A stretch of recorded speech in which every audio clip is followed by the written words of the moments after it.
আজকের রেসিপির জন্য এখানে আমি সজনে ফুল নিয়েছি। ফুলগুলো ছাড়িয়ে ধুয়ে নিচ্ছি। ফুলগুলো ভালো করে ধুয়ে নিয়েছি। সর্ষের তেল গরম হয়ে গেছে। একটা ছোট বেগুনকে এরকম ছোট ছোট করে কেটে নিয়েছি, ভেজে নেব। হলুদের গুঁড়ো, লবণ, ভাজা হয়ে গেছে।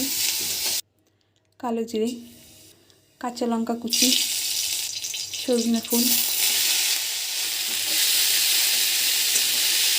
পরিমাণ মতো লবণ, খুব সামান্য একটু হলুদের গুঁড়ো। হাই ফ্লেমে একটু ভেজে নেব। বেগুন ভাজা, সামান্য একটু চিনি,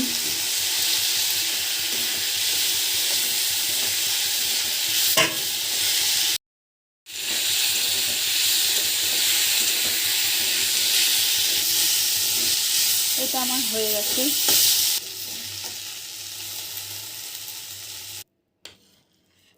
এভাবে অবশ্যই একবার করে দেখবেন। গরম ভাত কিন্তু এটা দিয়ে খেয়ে নেবেন, ভীষণই সুস্বাদু।